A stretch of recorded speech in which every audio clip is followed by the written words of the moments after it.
Reunion. Hello, y'all. I was selling crack on a private jet up in the hell and back. But no confusion, this a reunion. Hello, y'all. Welcome back. Get murder here. He counting money. He said, "Cam, man, the hell with rap. I'm only here to shit on niggas and piss on bitches. Welcome, ass. I bought jewelry and bikes, nigga. Black Benzes and white Vigors. Now I'm out here and I'm looking for more chandeliers and light fixtures. Nah. I don't like niggas, what's wrong with me? I'm a hype nigga, but this 44 turn to Michael Jordan. I look and say, take flight, nigga. Welcome back to It Is What It Is. This episode is sponsored by Underdog. The app is an easy way to make some cash just by making picks on your favorite players. Underdog is available in more than 30 states, including California, Texas, and New York, just to name a few. Make sure to support the show by hitting the link in the bio and downloading the Underdog app. Use code Mase, Cam, or STAT to get up to $1,000 in bonus cash with your first deposit and a free pick. I'm Treasure Wilson, aka Stat Baby, along with your hosts Mase and Cam, and today we are joined with our analyst, Michael Irvin. Killa, what's good? Michael Irvin, what's going on, man? It's all good. What's good, man. murder? What's happening, baby? Mike, what's happening? Chilling, man. It's all good. Listen, I'm confused, guys. I was working on a master plan, and it all went up in smoke. Well, I hope it didn't go up in smoke today with the Cowboys. I needed Dion to win, and maybe the Cowboys to lose, not the Cowboys to win and Dion lose. So outside of that, yeah, it's all good. Good to hear. Yeah, it's bad Dion and them lost, man. I'm sad about that. Yeah, I was hurt, man. I was hurt. Yeah. I was hurt. Yeah. It was a lot of losses this weekend, you know. I mean, college sports, female basketball. We're going to get into it, pause Facts. today, right? Facts, we are.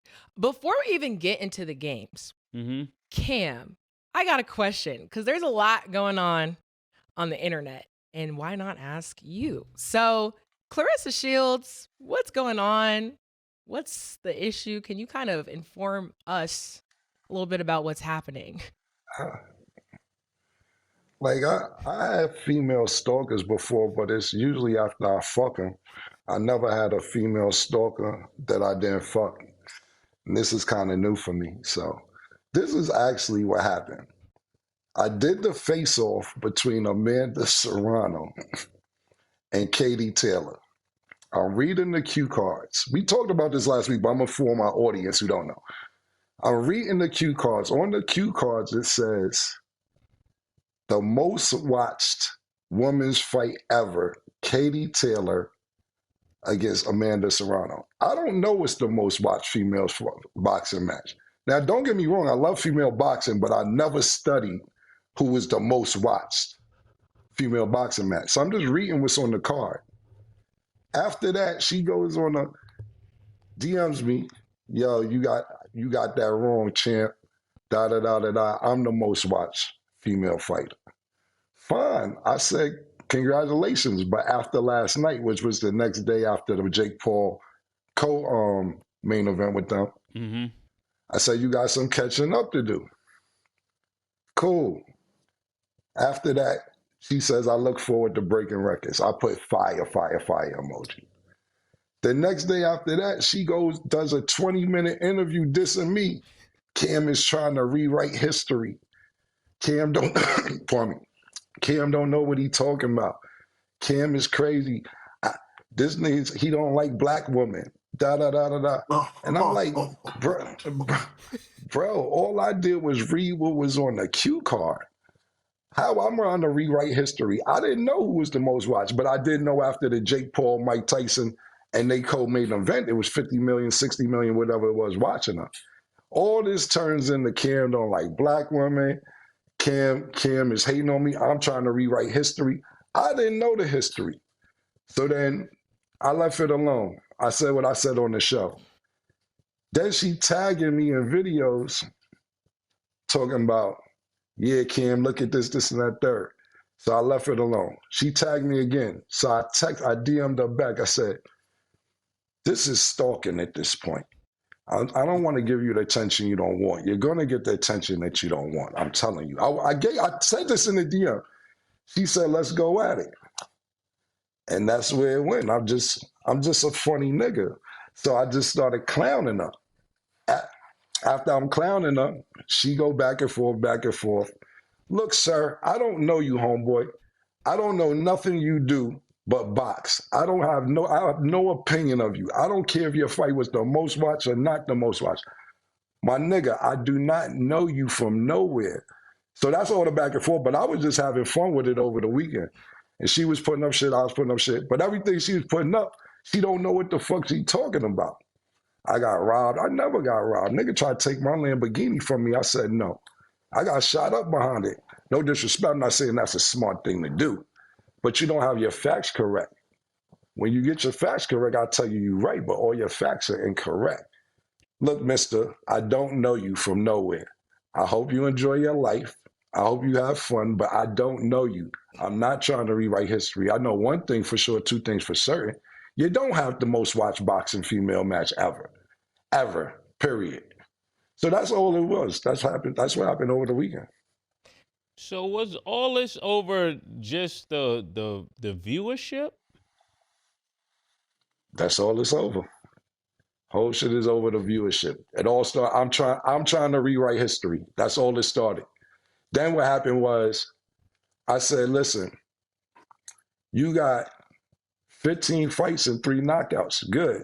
So she put up murder. She puts up. I'm mad I'm not in the studio. My flight got delayed. You got to get me out the murder. It's up to you to get me out the 2 with the demons. I want to be in studio for this. I'll be there tomorrow. But the point being is it's all over viewership. That's all it's about. And then I put up, look, you got 15 fights and 3 knockouts. So she put up, you want to be the 4th knockout?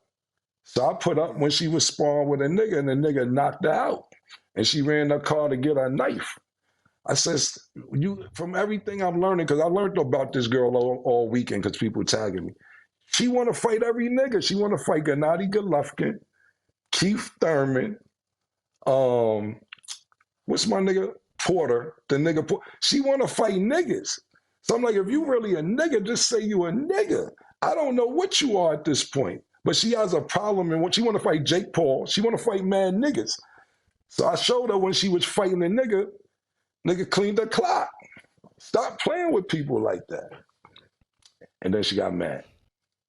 But I did get offered to go on Mad Comedy tours this weekend.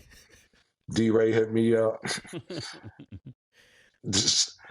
Cedric and Ted. Few niggas hit me, said, Cam, we'll give you 30 minutes, nigga. He said, Cam, if you want to go on a comedy, I said, I don't have a stand-up act, man. Few niggas hit me, I said, I'm not even really trying to be funny. I'm just telling you what's going on. But I did get offered to go on some comedy tours. But this is all over the viewership murder. That's exactly what this is over. Because I said that Katie Taylor and Amanda Serrano had the most views ever. That's what it's all over. I think that's the misunderstanding. I think from hearing what Stat is saying, I don't really know, so anybody don't put me in it. But when it comes to viewership, she's basically saying that she was hosting this fight and she was the headliner of this fight, and those girls weren't. Is that the real beef? Stat, am I getting it correct? Yeah, basically, like it was mainly about the viewership, and I don't know because can I just say really quick? Yeah. The whole thing, and I'm not inserting myself into. I don't want any part of this. I'm just saying when it was first discussed, Cam didn't say anything bad, so that's why I don't understand why like it just got so hostile. He actually was like praising her and was like, "Look, like she like that type of thing." It was never supposed to be any sort of discourse, argument. So what I'm just gonna say, if you'd like to chat, you guys can have a great discussion on the show. Everybody can say their sides. That's my thing. So that's my thing too. Your publicist been begging for you to come on the show. I'm talking about begging. I didn't even tell Murder about it because I said it don't make no sense right now for her to come on the show. Whenever she got a fight, let her come on the show before her fight so it could promote the fight. Because I guess she was in Vegas a few times. There's like, can we please get on the show? And I'm like, it don't really make sense for us to come on the show. But you skipped the line. You want to come up? Come up. Come up tomorrow. I said, well, son, come on up. Let's talk about it. Yeah. I'm in agreement with that. I'm in agreement with that. Cam, that was the night before the fight, right? The night you did your standoff with him? I did the standoff thing the day before the fight. No. It was about 5 weeks, 5 days before the fight. They ended about 3 days before the fight. Yeah. Yeah. Right. Okay. But the guy, when I was there working the show, when I was hosting, the guy from MVP Promotions, that's exactly what he said. This is the most watched women fight in the history of women boxing.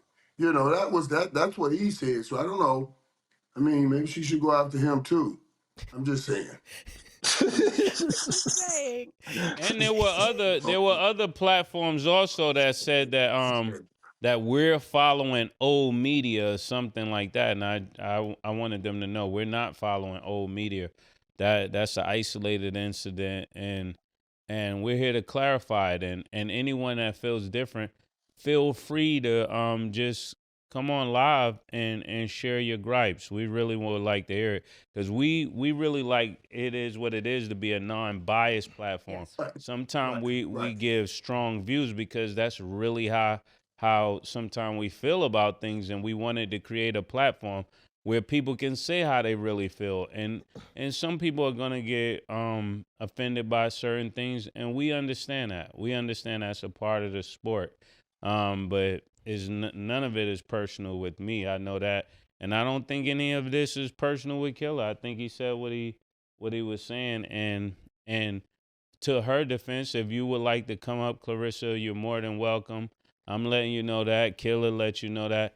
Feel free to come up here, because I would love to see you, talk to Killa and put him in his place, Put him in his place. You gonna put them hands on Killa. Don't put them hands on. Put on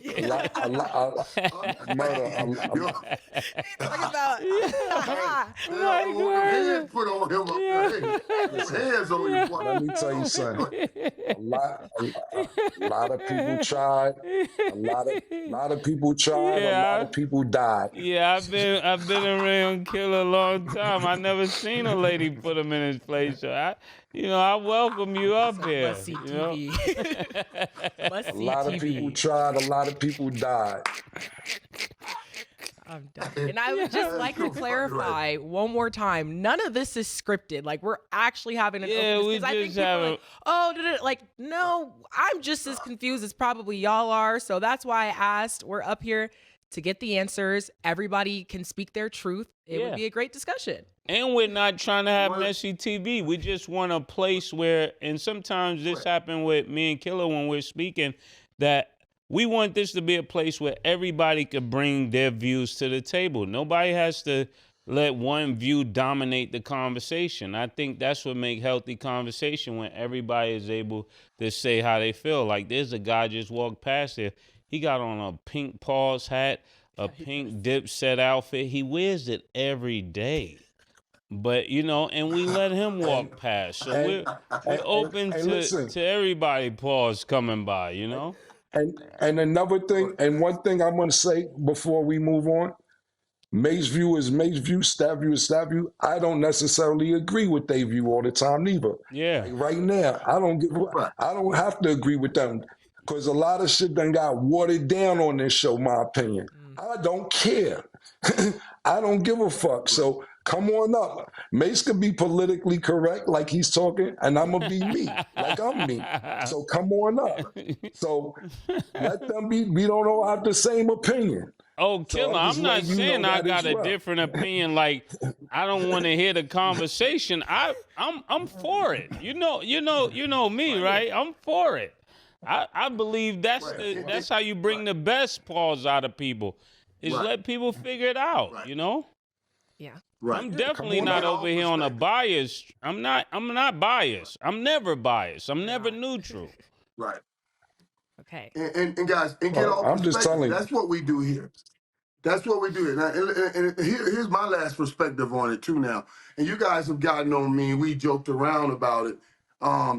When somebody breaks my record in an 88 or Strepro in I said, wait a minute. I'm looking forward for them to break my record, because it builds on to the whole program.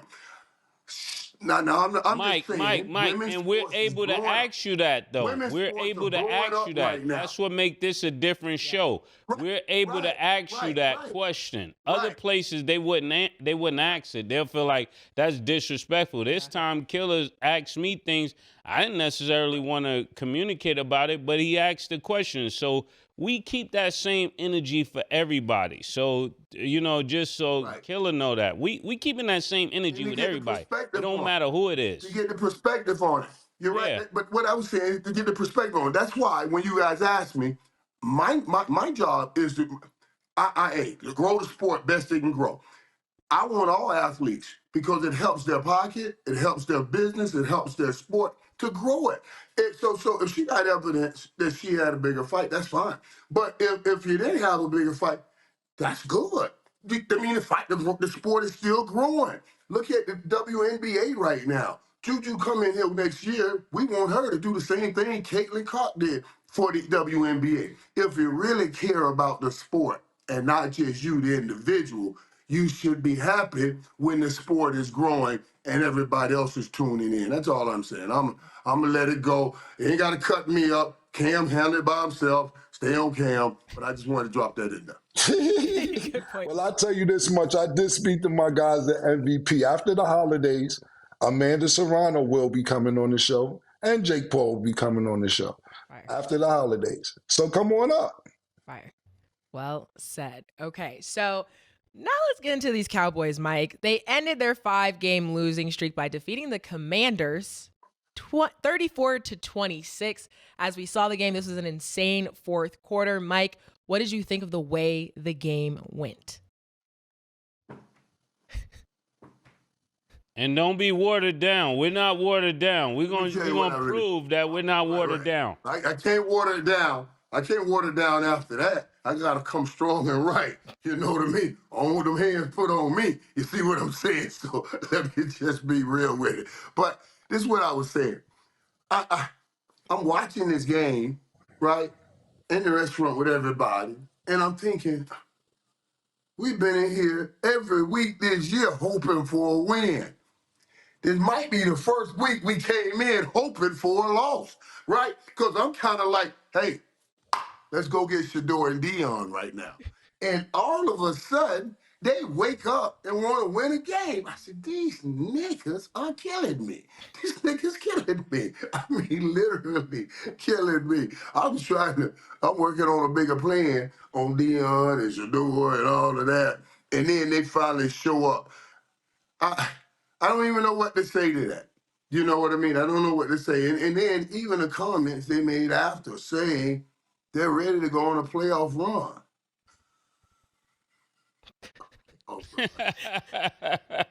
Sound like you. Mike, it sound like they're taking your advice. What a bad advice.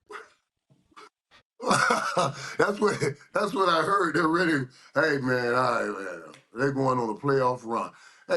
This was one of those games, man. When you watched it first of all, watching the Commanders, you could tell Jaden Daniels finally getting healthy again because he was able to do some things. But man, I don't know. And you see other players start making plays. The Vonnie Turpin play, that was a great play. You saw the Jalen Tolbert make some plays. So I like that part about it. You're starting to see some of these young guys come in and make plays because those young guys will be around. But it's a win. I don't even know how happy I am about it. I never in my life, ever in any way condoned, talked about, ever tanking. And soon as I get and start to capitulate, like, okay, maybe we just lose and get through this painful season, and so something rise up in them and they win a game. So I'm confused by it. I don't think it's going to lead to anything, but I know they'll be feeling much better over there. Coach McCarthy will be feeling much better, at least to get a win in. But I don't know if the win helped or hurt. I think it hurt more than it helped. I think any win that the Cowboys get, they should be celebrating. I mean, granted, it is a 34-26 victory to a Commander team that's been very much wounded. pause for the last 3 or 4 games. It seemed like they're sliding and pause in the wrong direction. These are those rookie woes we expected to happen with Jaden Daniels. I know I did, even though he's still playing fairly good. It's looking like he's getting introduced to the NFL now. You know, all of the rookie sensation pause is over, and now people are like, yo, welcome to the NFL. We're going to pick those plays off. You see him finishing with the 2 interceptions, and the kicker can't be happy. I think this is the second time That's the kicker. I remember him missing that field goal, especially after you get an 86-yard touchdown. I mean, you know, you definitely want him to get that extra 2 points. I was expecting him to get it, but you know, this is what happened any given Sunday. And not to also add that when you I wrote it in my notes, that return for 99 yards on the kickoff, it just seemed like the Cowboys was in rare form for that game, and I don't ever expect to see it again until they get Dion. Or they get Shador, You know what? and Shador come out there and Shador. I don't ever expect to see it again. So, Cowboys, enjoy this weekend. I don't ever expect y'all to win again until next year. But that's my take. I'm hard on Dallas right now. Wait, Mace got a point, right quick, guys. Mace got a point. Because the year we went 1-15, we were the worst team in the National Football League, couldn't beat a paper bag. We still beat Washington. I don't know how we still, and Washington was coming. Washington had just won the Super Bowl, and we came back. And I was like, but it always happens like that. And I should have mentioned it. You're absolutely right, Mitch. Between Dallas and Washington, the year we won the Super Bowl, they were the worst team in the league, and they beat us. You know, it just happened to work this way, and it worked that way today. Jaden Daniels played pretty good, though. Right? That's why I talked about him getting back to being healthy. But that kicker, that kicker, if I'm watching, I want to kick him in his ass. All right? Okay. Make sure And what he about knows. You gotta Cooper? make them. And what about Cooper Rush? You ready? You passing on Dak now? That's your Pause. QB? Are you ready to pass on Dak as QB1? No, I'm not passing on Dak. Dak's still QB1 right now, and Cooper Rush, he may not be around long because once we try to get Shador in here, we're going to have him QB2 for a year, and then we're going to move off of Dak and put Shador right on in there. You see what I'm saying? So, I got a plan if they just do what I tell them. I just need to do what I tell them. So you the new Mike Tomlin. You the new Mike Tomlin. Michael Irvin is the new Mike Tomlin. No. Deion's going to be that when I get him in Dallas. You see what I'm saying? Oh, okay. He's going to be the new Mike Tomlin, and we can get him and Shador in Dallas. Okay, Cam, what do you think of the game?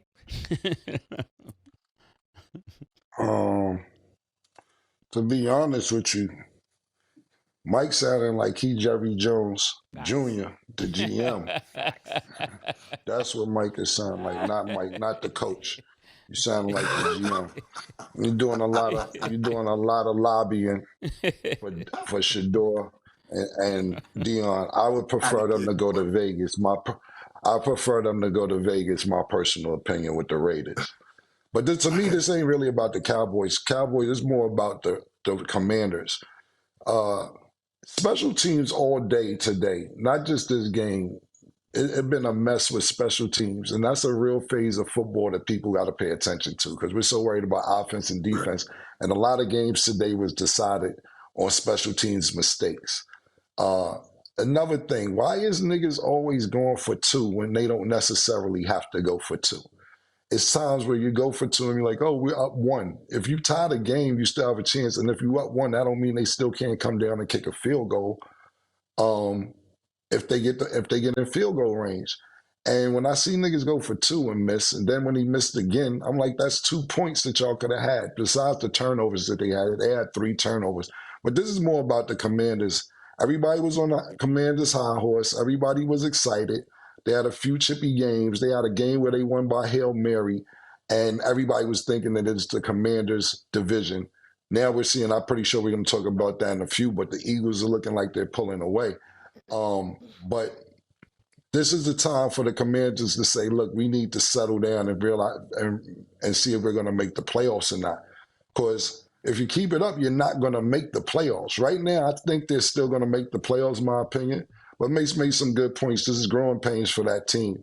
But they lost the last 4 weeks in a row, and everybody after starting 7-2, I believe. Yeah. It's sad. It's sad.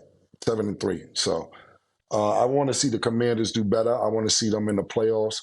But this ain't really about Dallas. That score don't even really fucking say what the game was. They did an onside kick. Dallas caught the onside kick and ran it back for a football. This was really a 1-point game, 1-point victory for Dallas. Right. The score doesn't really say what the game was. They lost by 1 point. They scored a touchdown with like 30 seconds left on an onside kick. So I know that hurts, but and Cam, I thought about that too, Cam, you're right on the special team, Cam. I thought about you today too when I was watching, because remember earlier this year when we were talking about the onside kick, and I said nobody gets an onside kick. Everybody was getting that onside kick today. I'm like, damn, what's going on? Yeah. I saw 2 or 3 people get that onside kick. That you never get that onside kick. So this was, and then you saw the returns. This was one of those odd days on special teams. Yeah. Yeah. Definitely an interesting game, though, for the last quarter of it. So now let's talk about the Eagles. They beat the Rams 37-20 in LA. Mike, how do you feel about the way the Eagles have been playing? Yeah, the key is, and he ran like a crazy man tonight, but it's Saquon Barkley. And when I was looking at the numbers earlier, I think Jalen Hurts threw the ball 22 times, 23 times. Had about 17, 18 completions, only 175 yards. When you're running the football, and I'm going to go back and look back when I get my statistician tomorrow, look into this, because last year, when they went on that slide, they were throwing the ball all over the place. They went 10-1 at first, running the ball. Then Jalen kind of got hurt. Jalen Hurts got hurt. And, they were trying to throw the ball all over the field, and they were losing a lot of games. Now they're back to running. It's the primary. As long as they use that as their primary, they're a very good football team. But if ever you can get them, or you can stop the run and get them to being just a passing team, and you notice even what the Commanders were trying to do, they were trying to keep Jalen Hurts in the pocket on passing downs, then you have a shot. But as long as they're running that football like that, like they did with Saquon Barkley, they'll be hard to beat. But guys, back to Commanders, I think Commanders will still be in it in the end. I think they're 7-5 now. I was saying they lost 3 in a row, I think. But I think they'll still have a shot to get in it, because there'll probably be 2 coming from the East, and they'll get in as a wild card. But 2 best teams right now is certainly Philadelphia and the Detroit Lions in the NFC. Okay. Yeah, it seemed to me that Saquon was running for president. That's how the game looked. I mean, he had 2. I think he became the first NFL player to rush for a 70-yard touchdown 2 times in a game. And that hasn't happened since what, about like 2008? What was that, 2008 or 9 with Maurice Drew? And it seemed like when he was running, I was looking, I was like, I think he just passed McCoy. So he broke 2 records in one game, and it just shows you that the Eagles are playing like phenomenal football. Right now they're playing phenomenal football, and he can't be stopped. Saquon can't be stopped. This might have been the best thing that ever happened to Saquon leaving New York, because I could only imagine if he was still in New York right now, the disgust that would be on his face walking through that arena every day. Killa? Yeah, Saquon is giving me. It's funny because we talked about these 2 running backs I'm talking about Derrick Henry now and Saquon Barkley going to different teams and who would benefit more. And the first half of the season that we've been, we're a little more half than the season, but the first half of the games that's been played so far, we was like, damn, Derrick Henry looked like a better fit, pause, and with Baltimore. And now the second half of the games that we watched this far, it's like, damn, Saquon He's looking incredible. 255, 47 yards receiving. He jumping over niggas backwards, all type of shit. And now I'm really saying, is Saquon a better fit for Philly than Derrick Henry for Baltimore? And their record says it is so far. 255 yards. This is my man OJ would have been very, very proud. Not only that, he's catching the ball, he's getting yak after the catch. Philly looks like they're on cruise control, and this is looking like the Philly that we seen in the past a couple years ago. As far as the Rams are concerned, that's a crazy division, that division they're in. I want to ask Mike about that division. I know we got some more games to talk about, but the Rams are still in it, in that division. That division is like, who the fuck is going to win this division? You're still tied for first. Everybody got the same record, just about. I think San Francisco is in last place, but only a game out of first place. Yes. So the Rams still have a shot. Coming into the week, coming in, they were. Coming into the week, they were. Now, they lost, and the Rams lost. Now, when the Seahawks beat the Cardinals, they tied them two in first place right now. The Seahawks and the Cardinals. Yeah. They beat the Cardinals today, so they're tied first place. So and the Seahawks probably got the tiebreaker since they won the head-to-head matchup.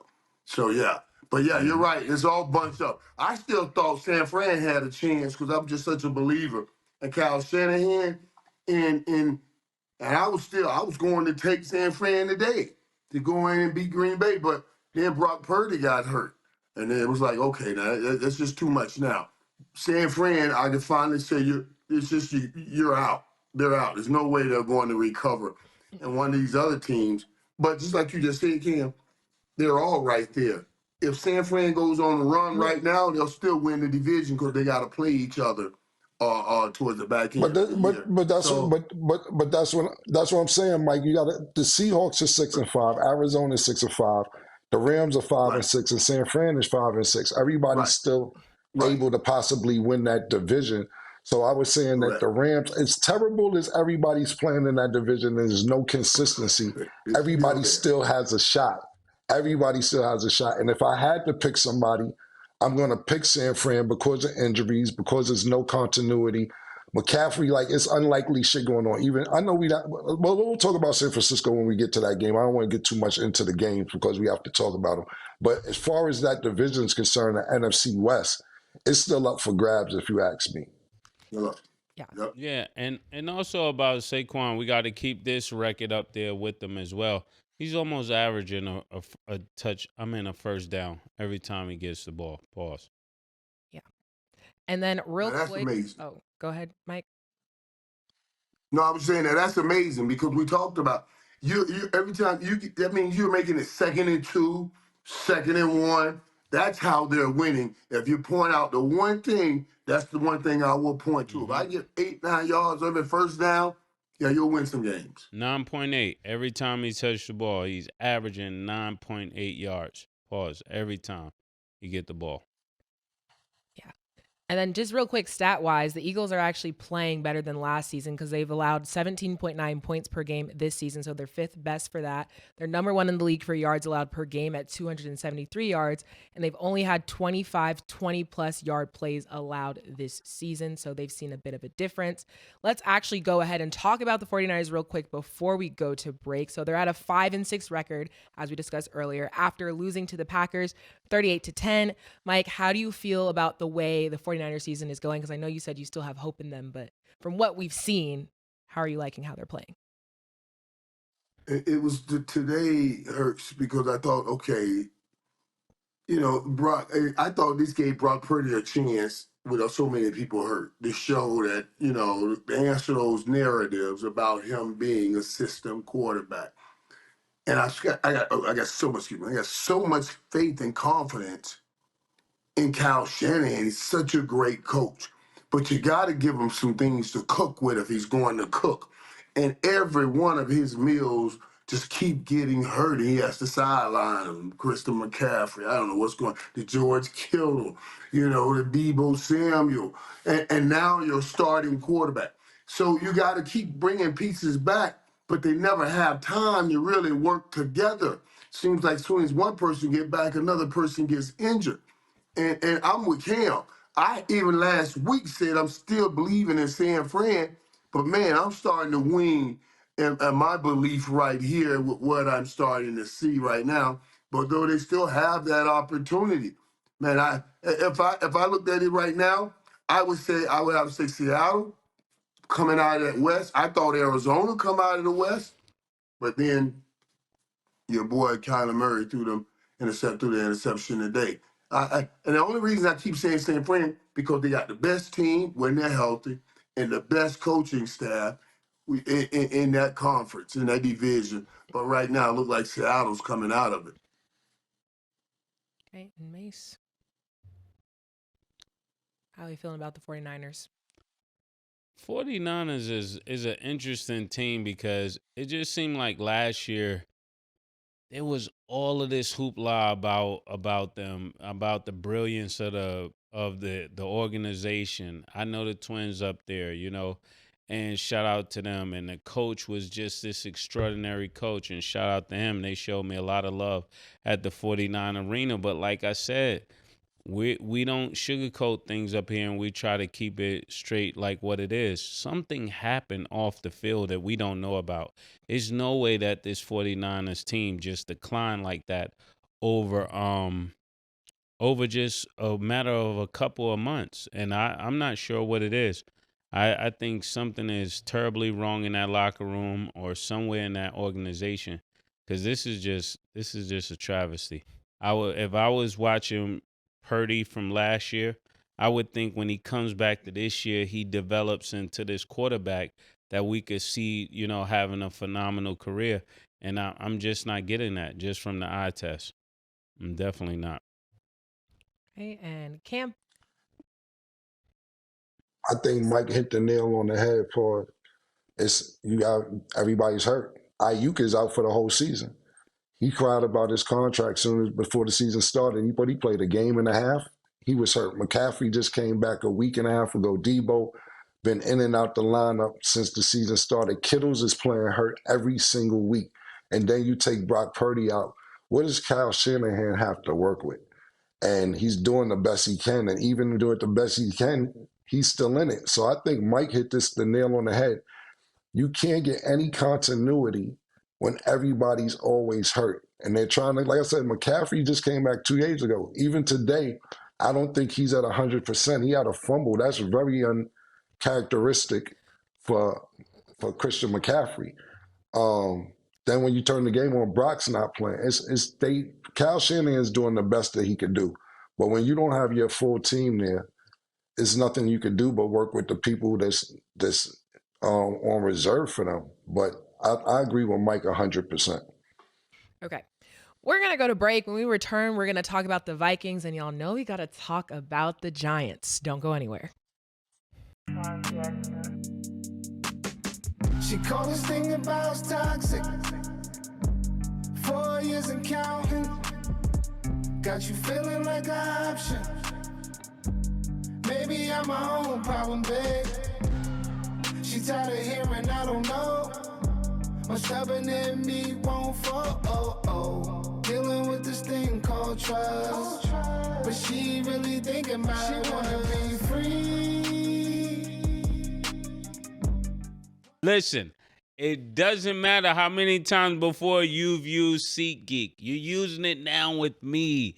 My name is Mase. You're going to get 10% off. When you use my name, code Mase, it comes with the money. You're going to get 10% off straight like that. And we got the hookup. So if you need that 10%, you need to be using code Mase. And here's the best part about it. When you use code Mase in this SeatGeek account, let me think about how much I really want to do for you right now. Pause. Listen to this. SeatGeek, what did it say? SeatGeek is going to give you $500 just by entering in. You may not get the 5, but they're saying they're going to give you the 5. So put your name in. You might just win. 10% off right now. Use the click in the description. And who knows, If they don't give you 500, I might give you 500. I'm not guaranteeing it though. SeatGeek.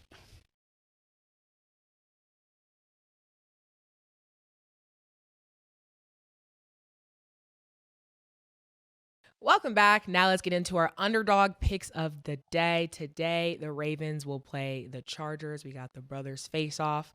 Lamar Jackson's at 1.5 passing touchdowns. Do you have him higher or lower, Mase? Higher. Okay, Cam. I'm going higher. Okay, Derrick Henry's at 85.5 rushing yards. Do you have him higher or lower, Cam? I'm going to go lower. You said 85? Yeah. I'm going higher. Okay, and Justin Herbert's at 21.5 rushing yards. Do you have him higher or lower, Mase? How many again? 21.5, yeah, rushing. Lower. It's a good one. He been running last couple games. I'm going to go lower too, though. Okay, if you guys like these picks, remember you always get a free pick if you're not already on Underdog. So make sure to support the show, sign up now, and you can make your picks too. Got to talk about the Vikings in an overtime win. They beat the Bears 30-27. The Vikings are 9-2, but still second in the NFC North, which we know is a pretty stacked division. Mike, what did you think of both teams' performances? Well, first thing I thought about was on the Vikings when I saw that what they ended up, man. Jordan Addison going for 162 yards. Aaron Jones another 100 yards rushing. But the key part that I thought about that was going to help them was getting back T.J. Hawkinson. He had over 100 yards too. Now you start putting that tight end play in the Minnesota. We talking all of these numbers without talking Justin Jefferson. And that's the one thing I think that'll help Sam Darnold go over the top. Over the last few weeks, Sam has been holding on to the ball a little bit longer. That's when they start getting in trouble. He holds on to the ball a little bit longer. But getting T.J. Hawkinson back right now and the way he was finding him today, that's really going to help the Vikings as they get ready to move towards the playoff. Now, the Chicago Bears a whole nother story because since they made that change from Shane Walden to the new offensive coordinator, he's been doing a very good job. I talked to you guys last week about how he got the ball out of Caleb Williams' hands quicker, and he did. Caleb Williams, yeah, quicker. He got out much quicker. He did that again today, and and Caleb Williams made a great drive at the end to tie that game, to send it into overtime and everything. It just, so I saw a lot of improvement in the Chicago Bears the last few weeks with the new offensive coordinator. And I saw great improvement in Minnesota Vikings getting T.J. Hawkinson back right now for that offense as they prepare to go down the stretch and get ready for playoffs because they will be in the playoffs also. Yeah, I think I really like what I'm seeing from Caleb Williams, the turn that he's making as a rookie quarterback. Sometimes it's better to start off not playing well and then start playing better, and then by the end of the season, you're actually a stronger candidate moving forward in the National Football League to be one of those quarterbacks that stay around. At first, he was looking really iffy, and I just like the way that he was playing in this game. It looked like he was poised. It looked like he was confident. And you hit it on the head, Mike, about the different of the personnel, what different personnel could bring out of the quarterback.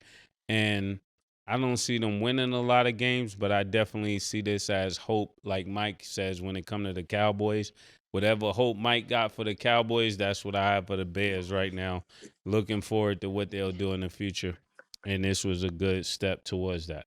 Because even them playing to the end, even though they lost, playing to the end really matters. That's the character stuff. And Cam? More special team shit, man. There's a lot of fucking errors on special teams in this game. One where forget homeboy from I don't know the special team name, but it hit the leg on Minnesota, and the Bears recovered, and vice versa. It happened to the Vikings as well. But I will say it was great quarterback play on both of these quarterbacks. Look, I never really had a bunch of faith in Sam Darnold.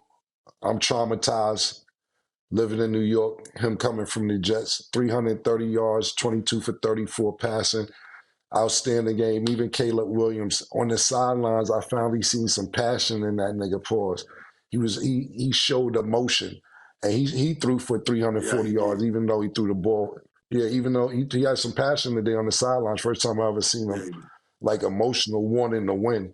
Threw the ball a lot, 47 times, but he threw for a good percentage. So I like both quarterback play, but it boiled down to mistakes on special teams as well. And the Vikings got the win. Vikings are another team that can't be sneezed at. I know we keep underlooking the Vikings and saying, okay, cool, whenever, but we're getting towards the end of the season and they're 9-2 right now. So we got to pay attention to the Vikings. And Justin Jefferson was the third leading receiver on their team. So Sam Donald has some other weapons to throw to as well. Yeah. And I just want to add overall, this was actually a really good game from Caleb Williams, which we all acknowledge. But I know for the Bears, it's just got to be a little frustrating because they've had a couple just really close games where they were just right there. But I think, I don't want to be like next season, but I think next season they can start kind of filling in the little pieces that they need to actually finish. That's what they need. So moving along, time to talk about the Giants. They officially released Daniel Jones, which I'm pretty sure a lot of us saw coming. We maybe just didn't know it would happen this soon. He can consider signing with the team's practice squad to begin his post-Giants journey. Mike, how do you expect his career to go?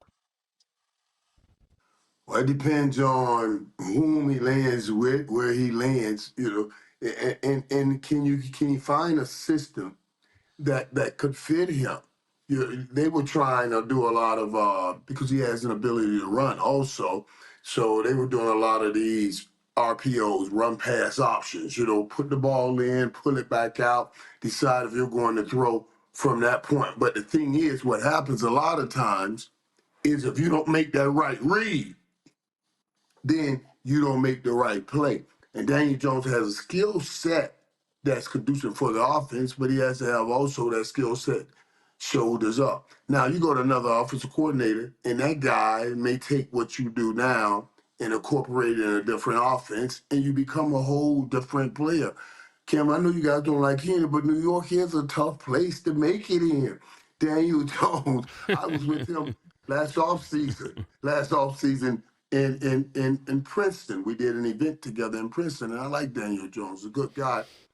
But I thought to myself, you took Daniel Jones over Saquon Barkley. Remember Tennessee really picked Ryan Tannehill over Derrick Henry at the time, gave him the big contract, and ultimately Derrick Henry ended up leaving. And then same thing here. Giants got to be going crazy watching Saquon right now, saying, "What the hell did we do that for? We should have paid him and probably let Daniel Jones go and worked around that." But yeah. So listen. I hope Daniel Jones end up somewhere. He'll certainly get a job because he's got a lot of experience.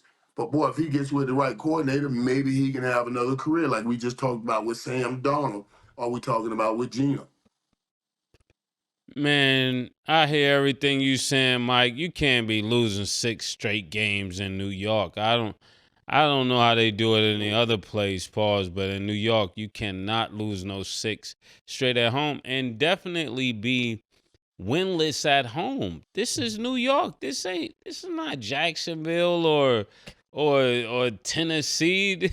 This is the Big Apple, man. You got to come to play. I understand everything you said about Daniel Jones, but I don't know if I got that kind of patience for him. Like realistically, if he works out somewhere, I feel like Drago right now. If he dies, he dies. You get what I'm saying? If he's not gonna show up for New York, he gotta perform, man.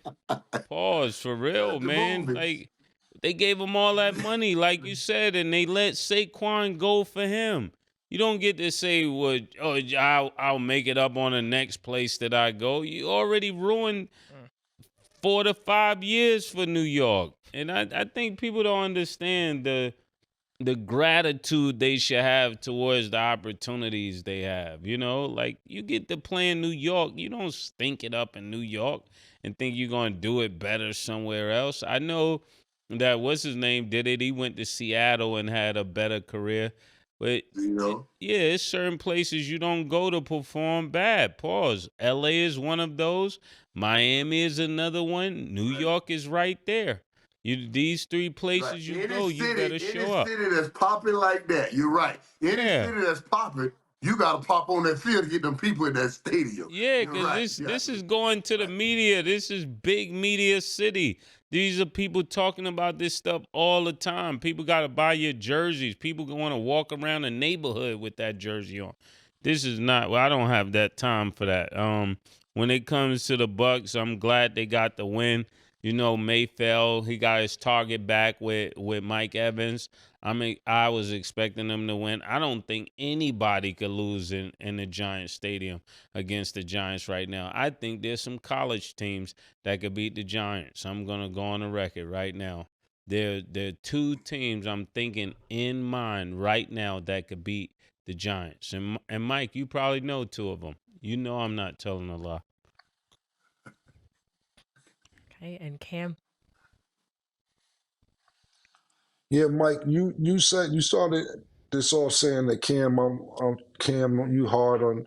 It's hard to play in New York. You got to be a little lenient.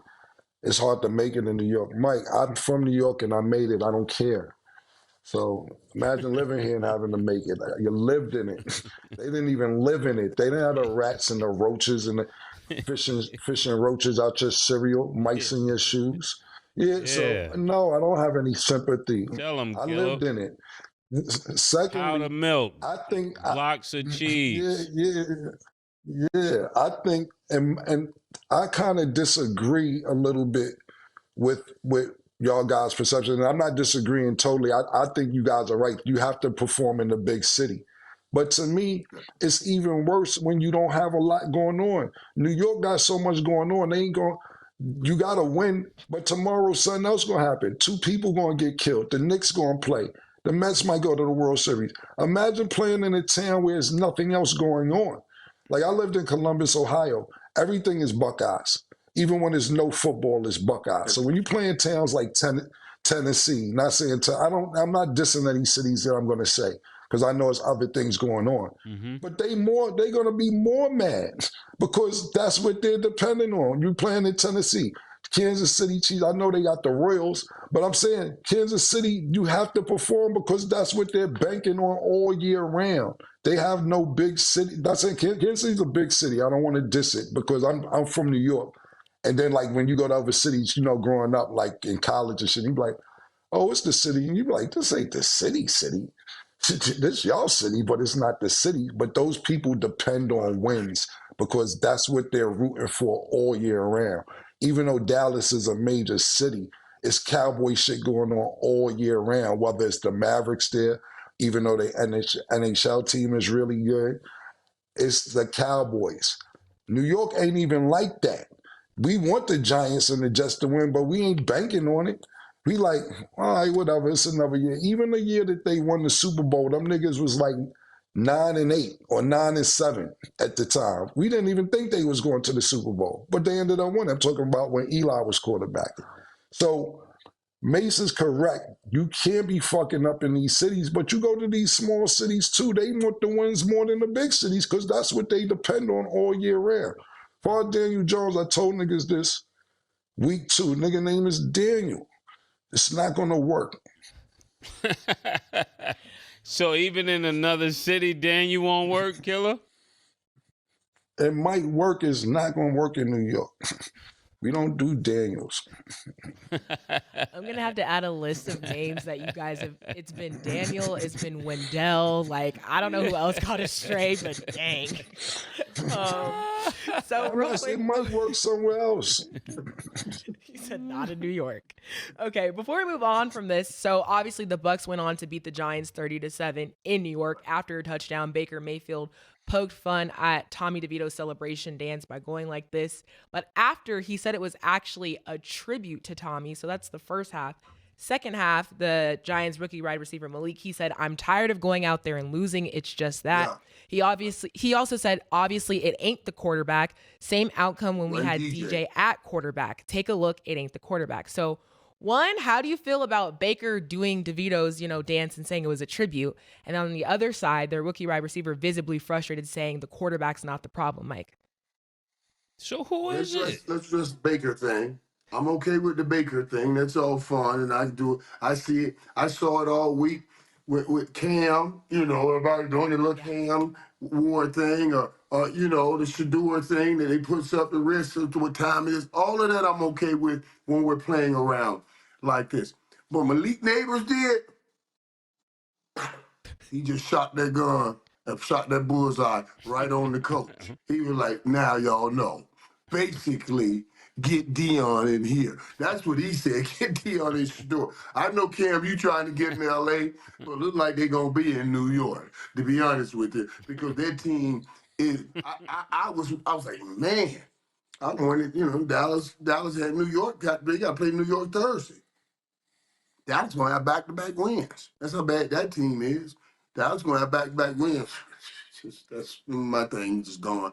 But obviously, New York is probably right now, and I think Malik Neighbors is doing what Mike Irvin's doing, trying to get a new coach in there. That's what he's trying to do. He figured it. He was like, obviously, it's not the quarterback. What did you guys think when you heard that? You thought just what I thought. Oh, man, he's trying to get his coach out of there. He wants him gone. That's what I said. That's what I heard. Yeah, it seemed like they're doing exactly what the Cowboys should be doing. They're tanking. And I don't know if they're trying to tank, though. That's the thing. They may not even be trying to tank. They're just playing that bad. They're not even trying to tank. I'm telling you the truth. What I'm looking at, they're not trying to tank. When I see the Cowboys play, they would have to try to tank.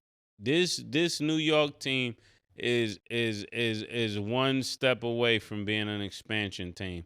They gotta get some more talent in there. They gotta get a better offensive coach. They gotta get a better special team. They need the works. And pause. That starts with getting somebody like Dion in there. But if Dion come to New York, that would be too crazy.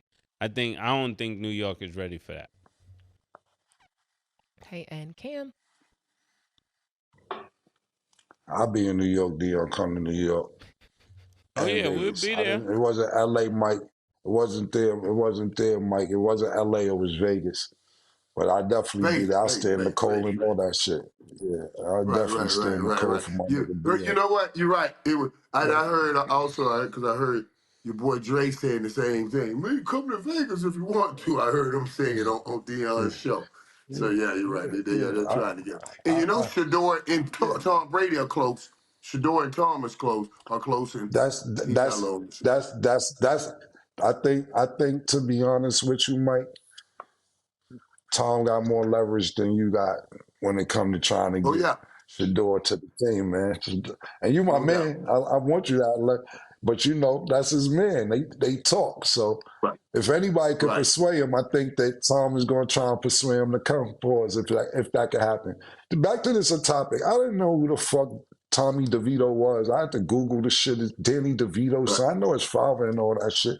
I think this is one of them situations and where you giving somebody too much attention that don't deserve it. Because I didn't know who the fuck Tommy, whatever the nigga DeVito name was. I didn't even know it was a thing. I had to fact check this shit after I seen what we was gonna be talking about. I don't really have too much to talk about. He's a famous nigga's son who got drafted and got waived in the same year. Like, well, I don't know. I thought you was talking about DeVito, the Caribbean singer. I don't know who you're talking about. Well, I mean, Tommy DeVito, he's a backup quarterback now. DeVito? He hit it big in New York last. Yeah, they like him in New York. Yeah. He had a good little run there towards the end of the year, and everybody was doing the Tommy DeVito, Italian thing. Yeah. So, yeah. And let me tell you, DeVito, Little DeVito. What's that? The short actor, that's his son? Danny DeVito. That's what they say. That's what they say. I guess. I don't know if it's his that's son. I You don't think just that's said that Cam. That's his son. I don't think that's actually his son. It I says thought I he's was a Googling plumber. and shit. They names is by each other. Yeah. Right. Look, I don't know if it's his my son. whole thing. Let me and this But he ain't a little another. Killa wild today. I don't know. This nigga done. That's the only DeVito I know. I don't really. Yo, I don't be knowing a lot of DeVitos. Me neither. That's what I was thinking. I said, that's his pops. How he playing quarterback? Yeah, I don't fucking know. I looked at the picture. They all the same height. So all the DeVitos. Maybe the real Danny DeVito got his son named Tommy. I don't fucking know. I know this much. Well, when niggas got to put into perspective geographically wise, Mike, is this, and I'm not downplaying it neither, is that a lot of New York Giants fans and a lot of New York Jets fans, a majority of them are from New Jersey. The Giants and Jets do not play in New York City. They actually play in New Jersey. Yeah. So it's a lot of Italians over there in New Jersey. So I understand the support, and I understand, especially in that area, Secaucus, East Rutherford, Paramus, all that. So I get that, and I understand why he's pretty popular. But this goes back to my point.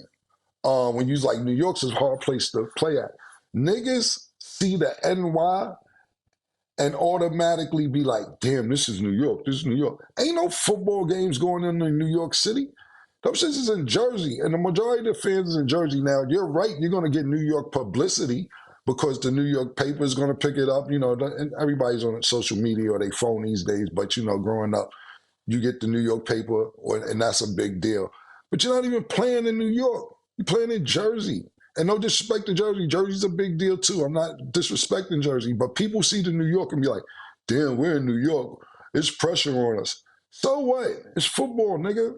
It don't matter where you at. As far as the Baker Mayfield thing is concerned, I didn't know who it was. I didn't realize he was throwing a shot or giving a tribute. I was confused.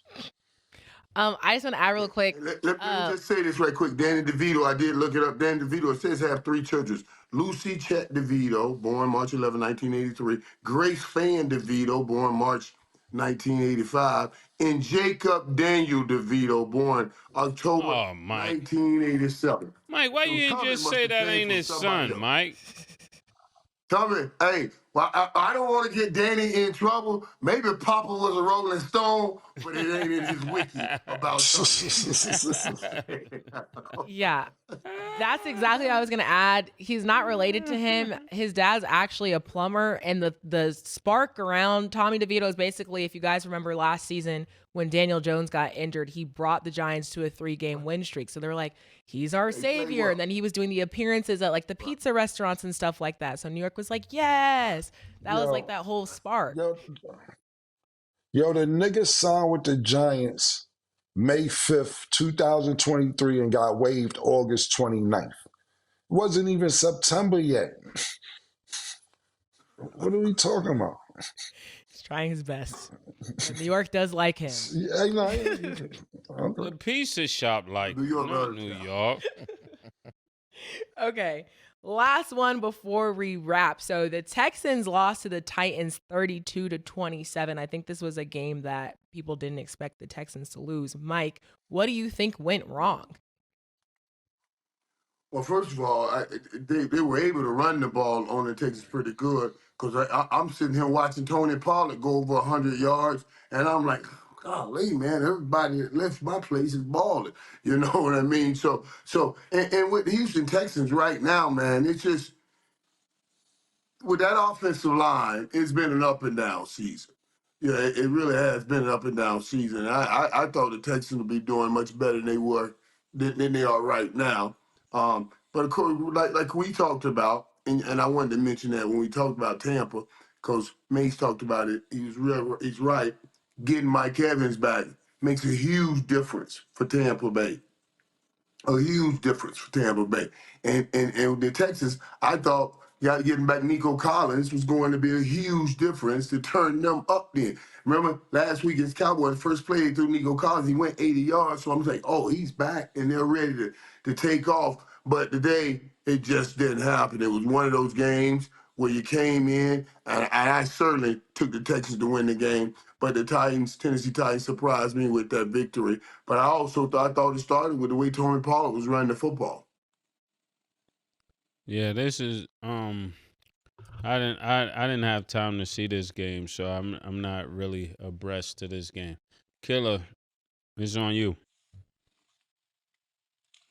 It isn't really about the game for me. It's more about where the Texans are going from here.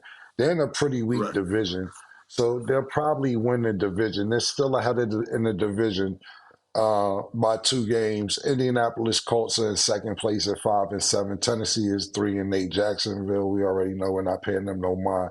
But the Colts can't seem to get it together. They put Richardson back in. He loses. I have no faith in the Colts. So let's just say Houston is going to the playoffs because they're going to lose. They're going to win the division. The question is, because of their success last year, what are they going to do in the playoffs this year? And I think this is a very interesting year moving forward for the playoffs in the NFC and the AFC, because we're sitting there seeing Kansas City not play their best football but still winning. Even like today, they end up winning by 3 against the Panthers.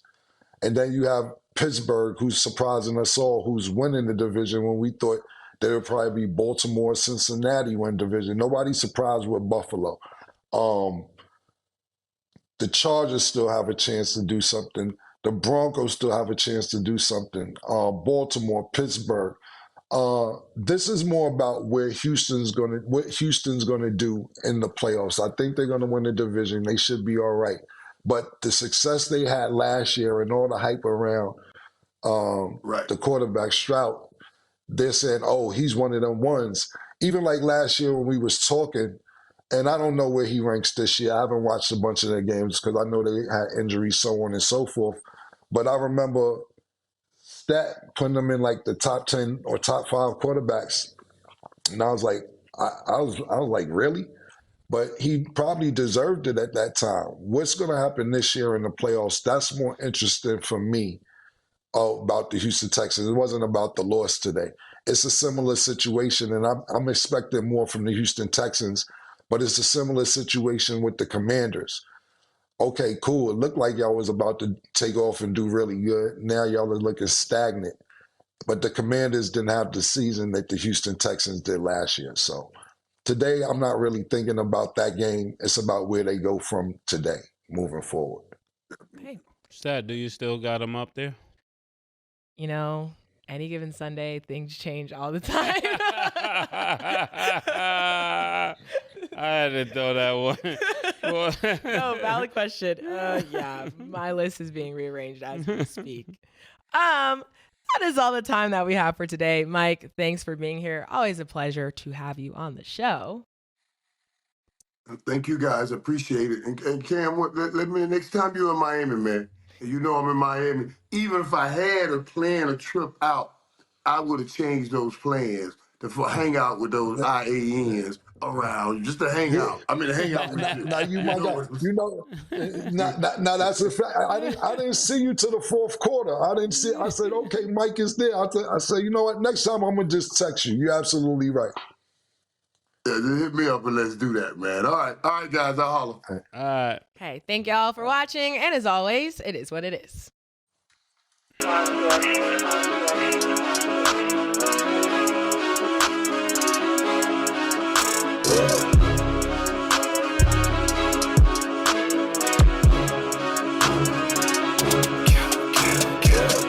What you want, nigga? Everything, nigga, super size. 2 Big Macs, like when they doing them 2 for $5.